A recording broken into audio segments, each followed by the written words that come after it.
We're here at American Top Team in South Florida, Coconut Creek. Dustin Poirier, he's got a big fight coming up. It's UFC 208, February 11th at the Barclays Center in Brooklyn. He's going to be going against Jim Miller, a veteran in the circuit. What's it like for you, Dustin, getting ready for this fight and going up against Jim Miller? You know, I'm excited.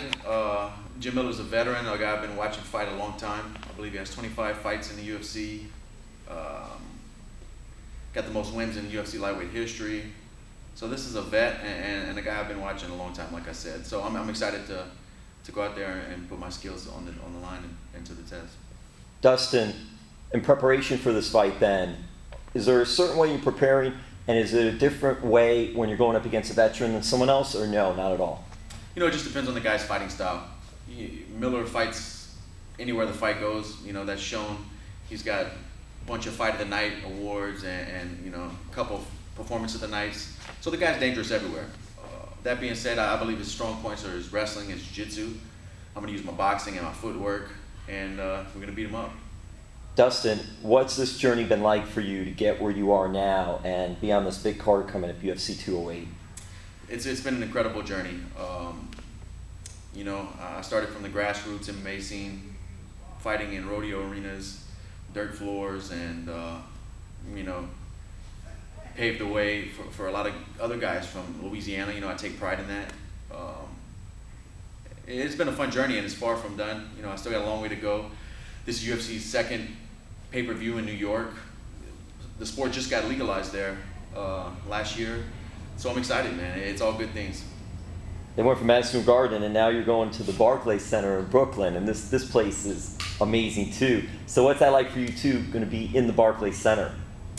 You know, I've never been to the Barclays Center before, but I've been to Brooklyn, I've been to New York plenty of times, and I'm excited, man. I think it's a brand new facility. It's going to be fun. Buy the pay-per-view. You're from Louisiana, Lafayette, correct? Yep. What was it like for you growing up? Were you involved in activities in sports growing up? Played a little football, wrestled a little bit when I was younger. High school, kind of got into a little bit of trouble here and there, and went a different route and started fighting. Started boxing, then I started kickboxing and doing jiu-jitsu, and started fighting as an amateur fighter. And maybe 8 or 9 years ago, I turned pro, and it's been a wrap since that. You know, I fell in love with the sport at a young age. I had my first fight when I was 18 years old, and yeah, you know, Lafayette, Louisiana is a bunch of hardworking guys who, you know, roughnecks, a lot of oil field workers and fishermen, you know, so we're not scared to work, get our hands dirty. When you were growing up, were you thinking about getting involved in some type of sport? Were you thinking about getting involved in something else? When I was younger, I wanted to box. I actually thought I was going to grow up and be a boxer.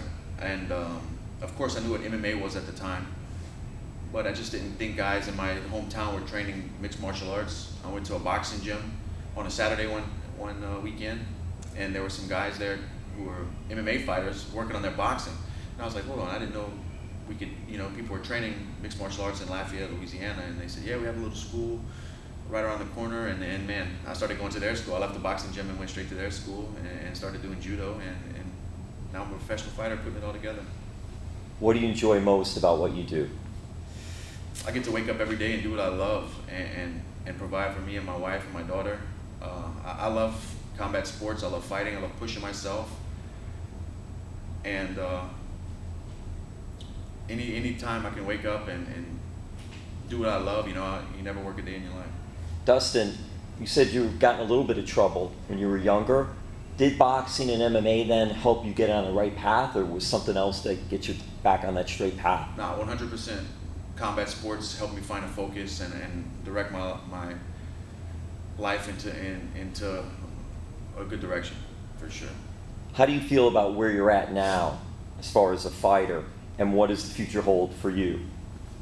I mean, my future's limitless. I believe I'm going to be the world champion one day. I've been fighting 10 years, and I feel like I have another 10 years to go. So we'll see. The sky's the limit. Your nickname is The Diamond. All right, so where did that come from? What does the Diamond nickname mean? My second martial arts coach gave me the nickname The Diamond. I'm not really sure yet. I might have to ask him. You gotta say something good about the diamond. You're the diamond cutter or something diamond, or maybe you're precise. You're right there. All right. So also on your Twitter, I was noticing you put on there full-time ninja. What does that mean for you, being that you put the full-time ninja on there? What is there a little backstory there, or just something that you put on there? I'm a real life ninja. All right, Dustin, we got the big fight, UFC 208, February 11th.